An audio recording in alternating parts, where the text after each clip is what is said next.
Welcome to the Exploring Unschooling podcast.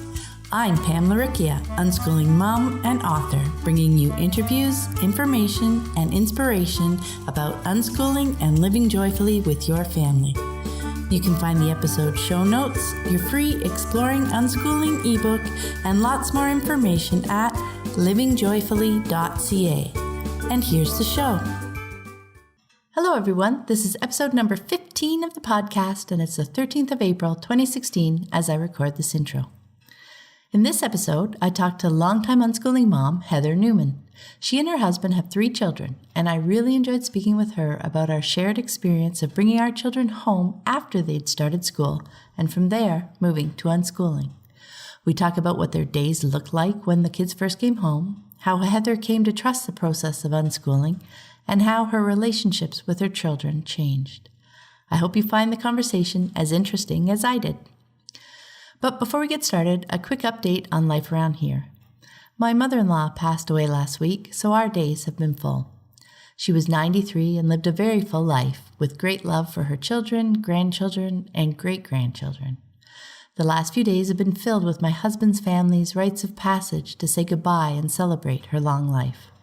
Rocco and I went through our picture archive and gathered 100 or so lovely pictures of her that people enjoyed seeing. Lissy flew home to join us, and the boys were pallbearers. It has been a beautiful few days, and a reminder that grief and joy can intimately coexist, that it is all life. And the quote I want to share this week is from Winston Churchill. "How I hated schools, and what a life of anxiety I lived there. I counted the hours to the end of every term when I should return home." I wanted to dig a bit deeper, so I hit Wikipedia for his bio. Churchill was independent and rebellious by nature, and had a poor academic record in school, for which he was punished. He was educated at 3 different independent schools, starting at Harrow School in April of 1888. He did well in math and history, yet he entered the school as the boy with the lowest grades in the lowest class, and he remained in that position. He didn't make it into the upper school because he refused to study the classics. He hated Harrow. Churchill wrote letters begging his mother either to come to the school or to allow him to come home, but she rarely visited him. His early story reminds me how much I deeply appreciate parents who take their role as parent to heart, who choose to actively support their children. I love that Heather and David saw Ben's challenges at school, and rather than insisting he change to fit in, rather than trying to break his spirit, they chose to see him as whole and instead looked for a better environment. And as they continued to seek a great fit, they found and eventually embraced unschooling. That definitely echoes my own journey. And remember, I'd love to hear from you. If you have any thoughts to add to the conversation, head on over to livingjoyfully.ca/podcast and share in the comments for episode 15. And now, on to the interview. Hi, everyone. I'm Pam Laricchia from livingjoyfully.ca, and today I'm here with Heather Newman. Hi, Heather. Hi, Pam. It's great to have you on the show. Today, Heather and I are going to talk about deschooling, specifically about when kids start unschooling after having been to school. Heather and her husband, David, have 3 children, but better to hear about her and her family right from her, so let's dive in. Heather, can you share with us a bit about your background and your family? Sure. I can do a brief history of the Newman family. I met David when I was a freshman in college. His roommate was in art school with me, and we were the first 2 young people he had met with tattoos, so he felt that we should meet. And now, that's our big love story, is the tattoos. Now, 25 years later, we have Ben, who's 18, Arthur, 15, and Ethan is 13. We lived in Rhode Island. Moved to Montana for a few years after spending many meals studying a map of the United States that we had taped under some clear plastic on our kitchen table, and it was someplace that we'd never been before. And then we traveled in an RV for a year before landing here in Maine 5 years ago. And in the middle of that, we sent kids to school and took them out and tried school at home and stopped doing that. Ended up unschooling. So that was our circuitous journey. That's a great place to start. So, what did your family's choice to take your children out of school look like?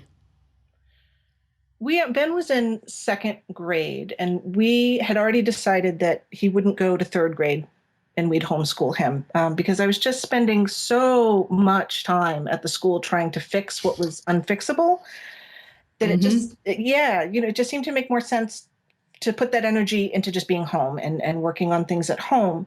And after a meeting with the primary department where Ben's teacher told some not quite true things about a conversation we had, we told Ben he could stay home for the rest of the week. And David just looked at me and he said, if we had a babysitter who was treating our kid like this and not telling the truth, he said, would we have them back? And it was no, of course you wouldn't, right? You'd never put Mm-hmm. in that situation. So he said, okay, then why would we send him back to school? No. And we didn't. So we asked Ben if he wanted to stay home for good. And yes, he said it was the happiest day of his life. And he put on a Los Lobos CD and danced around the house. He was so thrilled not to ever have to go back to this place. So, and then Arthur and Ethan came home a year after that because they were slated to head into the special education programs in the school. And we just thought spending all day, every day in an environment where everything you do is sort of being judged and told that you're not good enough and who you are is broken was something that was too damaging. So they came home too. And that's how we ended up. It was like, we said it was like jumping off a cliff. It's really exhilarating and terrifying at the same time to go into All this at the great same. unknown. Mm-hmm. Yeah, I remember how excited my kids were too. And I said, I found out you don't have to go to school. Would you like to stay home? Wait, what? That's an option? Wow. Yeah, we should be doing this earlier, right? So I was wondering, did you know about unschooling already when you pulled Ben out, or was that something you discovered once everybody was home? I discovered it after we had been home, and it felt way too sort of scary and weird and kooky for me to pursue. Right? It just really hit some nerves in me. So we ended up trying one of those prepackaged curriculums and then creating our own, and just none of it worked. The boys were having none of it. So we ended up coming into unschooling not so much because of the benefits to the learning environment, but more because we wanted to heal our relationships with our boys after so many years of doing school and traditional parenting and school at home. And we were tired of the conflict that kept arising from the fight for control. And thank goodness my kids never broke or gave into it. They constantly Mm-hmm. were speaking up and saying, no, this is not right. I don't feel good about this. I won't acquiesce. They knew what was right for them. And I ended up being drawn back to the unschooling because of the stories about the great relationships people were having with their families. And it was where we wanted to be. So we decided to give that weird, scary, kooky advice a try. Um, and it worked. It's been great. That's lovely. I do love, how you guys were still open when it wasn't working, and you decided to put the relationships first. That's awesome. Yeah, that's what ends up being the most important. I know, because that's Discovered. that's long term, right? That's life. And but I don't know how we can parent like this, where we're in conflict and trying to control them for 18 years, and then end up having this great relationship as adults. It just didn't make sense to us. It didn't line up. Yeah, yeah. So I'm curious, what kinds of things did you and the kids end up doing in those first few months as you made this scary leap? uh, Mostly, we just went back to playing, which was nice. Especially Arthur and Ethan, who were so young. We went to the playground. We hung out at the beach. We lived in Newport, Rhode Island at the time. Got together with friends, and Ben discovered a love of Nova and completely dove into all things Nova and science and the universe and string theory and all of those sorts of things. And The one thing he did like out of the prepackaged curriculum was the little reading books that they had. The ones where you have all the little stories and the questions at the end. Yeah. And he completely ditched the questions. Those were useless to him. But he's like, don't ask me these questions. That's ridiculous. But he loved the stories. And the one that stuck with him was one about puffins and this town in Finland where the puffins would come once a year. And it was a big event. And he always said, someday I'm going to see puffins in the wild because of this story. And when we moved to Maine, a local homeschool group set up a puffin watching tour. So we actually got to go on a boat, and he's like, my dream came true. Wow. Which is really cool, that the whole full circle from when we started back to where we are now, that he got to do that. That's awesome. Yeah. So yes, of your kids, Ben was in school longest, right? So were there any activities that you noticed he avoided for the first while after he came home? Yeah. Questions at the end of the reading book. Questions, any irrelevant, ridiculous, redundant questions. Don't ask them. Reading was something he stopped doing, which I was really sad at the time about that. I'm a huge reader, and that was something we had done together. He was reading well when he went into kindergarten, and they put him back into doing phonics exercises, which to him was just ridiculous and mind-numbing. I mean, can you imagine you're reading things like Harry Potter and someone's like, well, let's do phonics books. It's a torture. So he stopped reading. He stopped reading altogether. And he told me later that being forced to read in a particular way killed his desire to read for fun. It was no good to him anymore. And it's funny because this is something we've encountered over and over again with some of our friends who have been to school, where Ben will be excited about a piece of information and the response is always, I don't need to know that for school.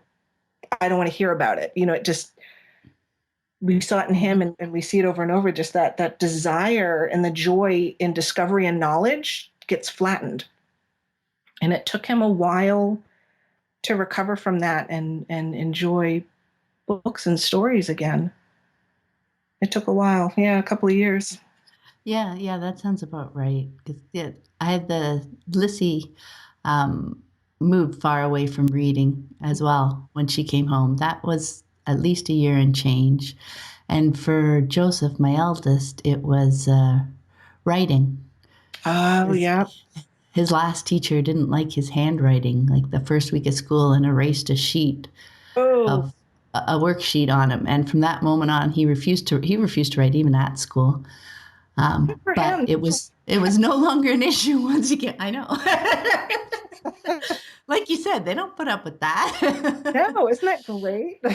Yes. I'm always thankful that I was the one who had to keep learning, right? I had to keep learning. Yeah, because I think if they had sort of broken down, maybe, my family wouldn't be here if my kids hadn't stood up and said, absolutely not.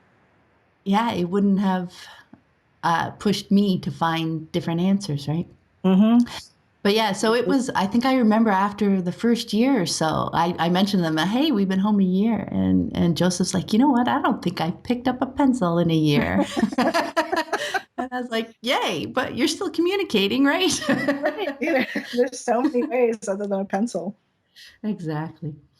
My next question is, what changes did you see in your children after they'd been home for a while? Did you find a big adjustment period for them? They were much more relaxed and ended up being much happier than they'd ever been. Being able to get enough sleep and eat when they wanted to and just be in control of their own lives just made such a huge difference to them. Ben had the biggest adjustment period. Arthur and Ethan adapted quickly because they were so much younger, but he had spent the longest time under our traditional parenting and schooling regime that we had going on. Mm-hmm. So we found there was just a lot of trust that needed to be repaired and built back up. And it took him a long time to really feel like, okay, I can trust what they're saying, and this is where we're going to be. The other thing that we did that turned out to maybe not be the best decision was and and we're going to be the cautionary tale here on this, is that we just sort of announced that there were no more limits on things like video games, and it made a really rocky transition for all of us. And I later read about simply saying yes more, and I thought, oh, that would have been so much nicer. I read this article, 6 months ago, a year ago. It would have been a much easier transition.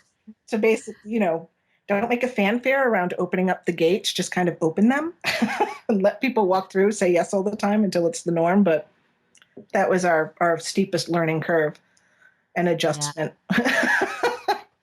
Don't make a big deal. That takes some time. I love that image of, just open the door and see what walks through, right?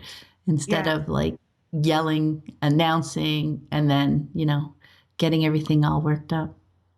Yeah, because then everyone's running at the door and it's a mess. And they're all charging through. The door's going to stay open, so they got to get through while it's open.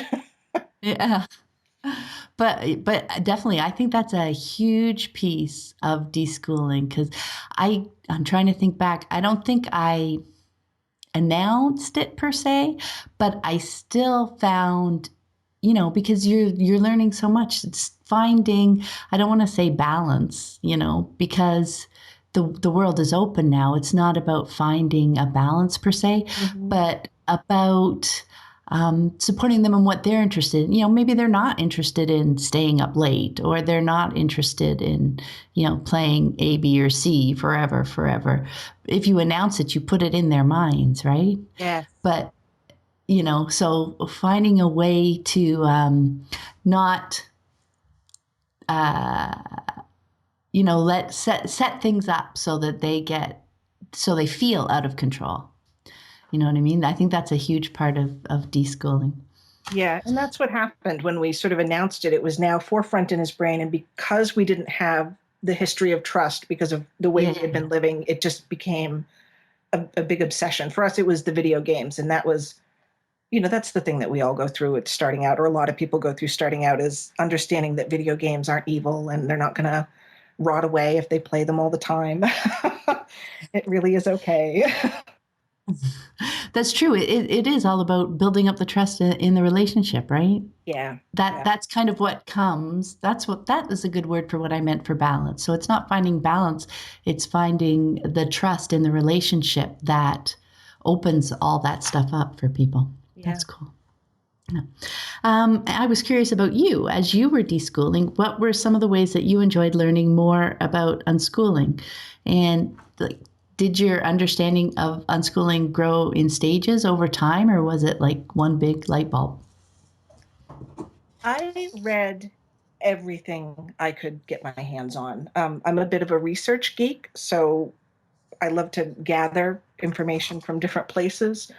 Sandra Dodd's website and books were a huge help. Joyce Federer's site at the time. I printed up pages and pages from their sites, and I have this I still have it. It's a huge binder just full of articles about all the different things that I had worried about, one after the other. I did that too. A big binder of unschooling, right? Yep. And email folders full of them. Stuff that you've snipped from the Yahoo groups and saved all great snippets. And there was a certain amount for me, I feel like the understanding grew slowly. There weren't necessarily big aha moments. And there was a certain amount of faking it until you make it for me. And I realized I had made it when I was talking to a friend about there being no timeline for learning. The skill's a skill no matter when you learn it. It's valuable no matter when it comes into your life. And I realized as I was talking to her that the belief had moved from being something that I understood intellectually down into something I believed in my soul, and that there was just this real peace and acceptance around it. It wasn't words anymore. It was really a part of how I viewed my world and my children and how life works. And that felt really good, Yeah. Here, I've made it. It's the shift. Yeah, that's really cool. I love those moments when it's no longer almost like a question and answer. It's just totally felt in your bones. You know that this is the way it Yeah. is. Yeah. Yeah, So that's when awesome. people ask questions about it, it doesn't feel scary or defensive. It's just, it's, you know, It just is. it just Yeah. is. Yeah. So it's easier to talk about because you've come to this place of deep acceptance. Oh, that's very beautiful. So my next question, how did you build trust in the process of unschooling? And when did you know it was working well for your family? That was kind of a story of that too. Yeah. The moment that, watching. I mean, just watching and watching and watching them every day and learning how to listen and shut my mouth and to be able to step back into the background, you're being available for them and present, but not driving what they were doing, to be able to just step back and see how they learned and what they were interested in and how they processed it really helped me build my trust in them, that they did have interesting, engaging things to do, even if it wasn't a structured curriculum that we had all grown up with.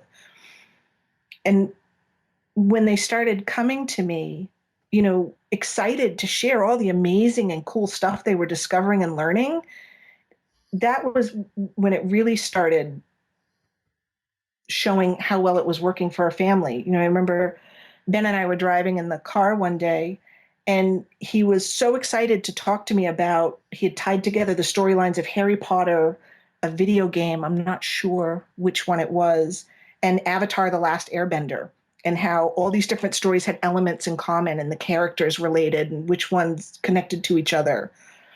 And then there was a day when Arthur went into our library and he just started pulling books off the shelves, and it looked like random books. And then he went through and opened each book, and each page had an image of marbles on it. So he remembered all of the books in the library that had marbles, and he had been thinking about marbles. So he wanted to see all the different pictures, Or Ethan, Wow. isn't that cool? I was like, what a cool memory Yeah. he's got. Or like Ethan will find scraps of paper or things on the whiteboard, things that he's written to himself, letters or words or drawings. And it's just really cool to not be the person handing that to them, but be the person receiving what they've been passionate about and connected with. That is, yeah, isn't that is something I think that's so hard for more like conventional parents to see, to understand, because it's not what they see in their own kids. Like you said, I don't, your Ben's friends saying, I don't want to learn that because it's not in the school curriculum, right? Right. So all they see is kids who will only learn what they're told they have to learn. And they can't imagine that if you stop telling them, that they will actually explore things on their own and learn things on their own. And But much wow, less than I could ever show them. The stuff they're right? doing is so much cooler than what I would have come up with, and so much better for them. I know. It's just amazing. And Arthur's like the master of the YouTube rabbit trail. He'll come and show me these videos. I'm like, how did you get here? This is the coolest thing I've ever seen. And he doesn't know. He's like, well, I'm just, following the sidebars. And Yeah. Oh, I know. And I had the same experience with building trust. It was just by watching them, so that you actually got to see this stuff in action, right? Mhm. Yeah, because before you wouldn't believe it. No, and you Okay. feel like you Yeah. had to change it in some way or direct it instead of just Yeah. explain. Yeah. It's that trust piece you need to, like you said, not direct, but not stay hands off. You want to be Right. available to help them as much, Mhm. and because you want to be there to see it in action. But then your mind's blown. Yeah. Yeah. Multiple times. Yep, exactly. Next question: how did your relationships with your children change over that first year? It ended up, taking a little longer than a year just because we went through our ill-conceived school at home phase. Yeah. Bad stuff. Um, but I feel like we have a deeper, stronger relationship than we ever had before finding this radical unschooling. We still have disagreements and we still have conflict, because you cannot have 5 people living in this space together and spending this much time together without that. But the difference now is that there's this solid foundation of trust, back to the trust to work from, where they know that I'm going to work with them to help them find the solution, rather than being this authority coming down from on high to demand and direct. And I found that while it takes more time to build that partnership, and it may take more time to resolve the conflict by working through it, the emotional toll is much less draining than it was to be the authority and try to enforce things. The emotional energy around problem solving just feels so much better with them, to be able to be equals, which is, I don't think there's enough proper words to explain how great that feels. I know. Wonderful, but it's so much more than that, because they're your kids and they're a part of you, and to have this deep connection and trust is powerful stuff. I think you made a great point, because yes, definitely resolving challenges this way definitely takes more time than just telling them what they have to do.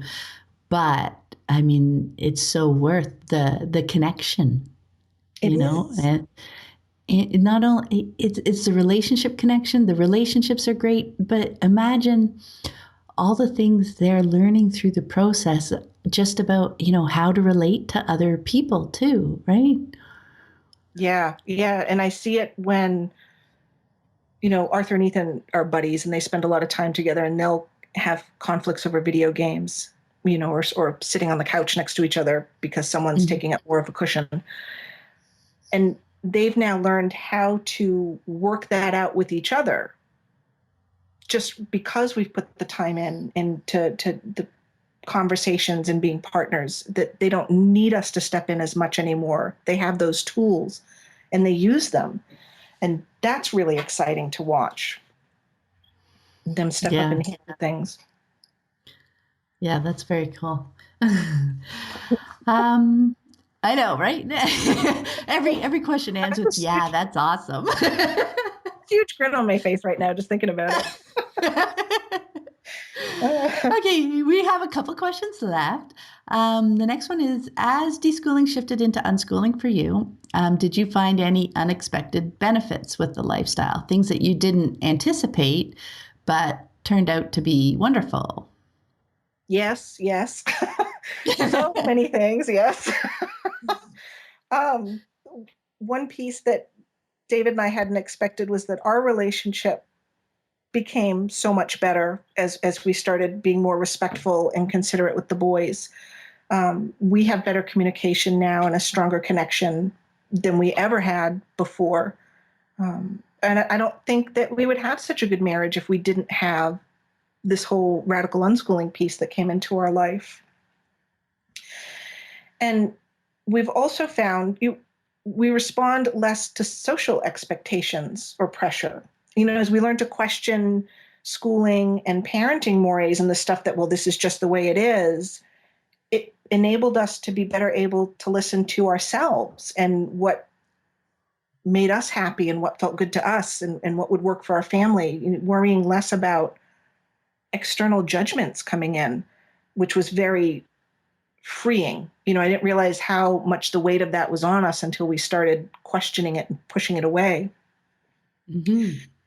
And the idea that nothing in life, at least thus far for us, is unconquerable. You go out and you find all these interesting and unique resources and ways to support what your kids are interested in. And we found that we now have a flexibility in thinking that enables us to problem solve when life presents challenges. Nothing feels like a dead end. Nothing feels like it can't happen, because you've got those tools in place to be like, okay, well, what's another way to find it? And this doesn't look good. How else can we achieve this goal? And I didn't expect it. Again, I just didn't expect it to bleed over into the rest of our lives so much, which I guess is why, it's whole life radical unschooling. Where that name comes in. That is a great point, because you don't think how it tumbles out so much. And so often you don't realize just how plugged in you are to, the conventional messages. The Yeah. relationship, yeah. And the relationship with your spouse, I found that too. It's just you learn so much better how to relate to people. It's just like so much more respect for people. You watch your kids and you see they're real people. They're not just like adults in training waiting to grow up. And you realize everybody is a totally unique, wonderful person. Right. With a rich inner life and thoughts and things that you can't know about that are theirs. It's really a lot that goes on that you just can't see. And again, the relationship with the kids, we came to the unschooling wanting to have the better relationship, but I just had no idea how deep it would be. It's better than anything I hoped for when we started with the unschooling. Mm-hmm. I never imagined it being this wonderful. I mean, even in the hard times, you feel like you've got this strong connection.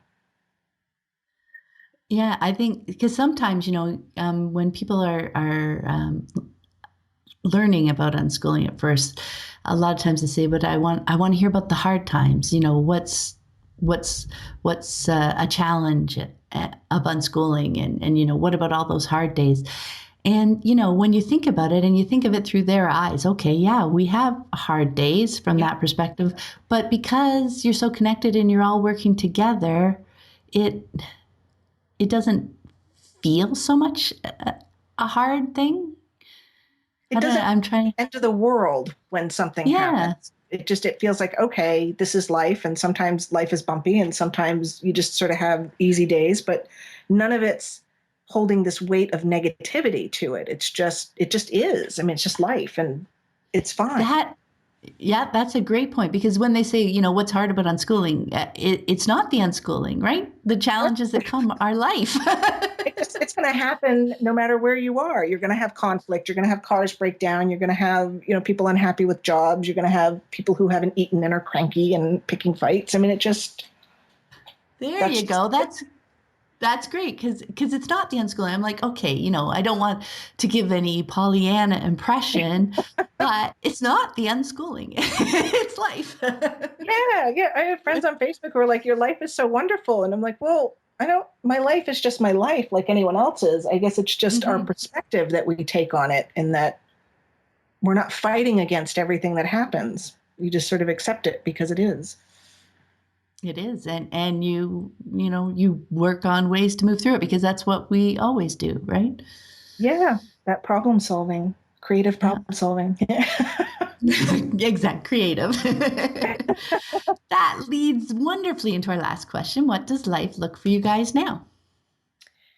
It's good. I mean, they're older now, which is a whole different dynamic, a house full of teens, which is fabulous. Ethan's sort of in an introspective period, so he spends much of his days engrossed in storytelling. He loves stories, fan fiction videos on YouTube and shows on Netflix, and then he has his own stories that he makes up. And he'll use his iPad. He'll put a show on his iPad and act out his own stories with the show on the iPad as a soundtrack. He'll put on Code Lyoko, and that sort of gives the background noise for his own Code Lyoko stories and Awesome. Star Trek. Yeah, it's really cool. He'll use the whole downstairs and flick lights to do Star Trek and all that good stuff. And Arthur is coming out of his introspective period. Like out and it's going in, and that's sort of the flow of where we are. And he's really interested in social interactions right now. He goes up and he introduces himself to people when we're out at the grocery store, out doing things, and starts up conversations with them. And that's a big deal for him because he, for a couple of years, was at a point where he didn't want people to even look at him. Yeah. No, he's like, I can feel your eyes on me. Like, I'm sorry, I'll take them off. So that's a huge shift for him. And like I said, he loves YouTube and finds really interesting stuff. Recently, it was art cars, the art car parade in Houston, Texas. So he now has a couple of books about classic cars and art cars that he's really into. Ben is working at a local bakery. It's his first job ever, and he really enjoys it. He likes the people he works with. He enjoys the job. He started doing the cake decorating, which is something he's been wanting to get into for the 6 months he's worked there. And he said he likes it so much in large part because he knows he doesn't have to stay. His boss was surprised by that. She said, well, don't you have to pay rent and electricity? And he said, no, I live with my parents. No, I don't. They don't expect me to do that. No, just I'm here because I want to be. I'm having a good time. That was sort of mind-blowing. That freaks people out, doesn't it? I think his boss is kind of intrigued by him because he gets really excited about interesting things at work in a way that other people don't. Yeah. Look at this cool town. This is so exciting. But he's loving that. David and I are working on expanding his bicycle repair business, and that's a huge learning curve for us with business plans and financial plans and loans. And that's been an interesting up and down process. And for me, now that the boys are older and don't need me as intensively, they still need me and I still support them, but they don't need me right there in the way that they did when they were younger. I've been able to dive back into creating my own art, which has been wonderful to have the space to do that again. That's been good for my soul to feed my own interests a little bit now that they're older. And that's awesome. Sums it up. Yeah. And I'm going to link to your page because I'd love for people to check out your art because I love it deeply. Oh, thank you. Oh, it's beautiful. I will be visiting your Etsy store. I'm having fun with the robots right now. So I love the robots. And that was something that Ben said that had nothing to do with robots that completely sparked this whole.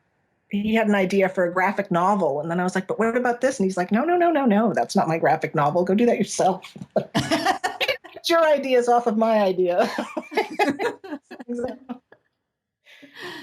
Well, thanks so much for speaking with me today, Heather. I really enjoyed diving into deschooling after school with you. Oh, yeah, lovely. Before we go, though, where's the best place for people to connect with you online?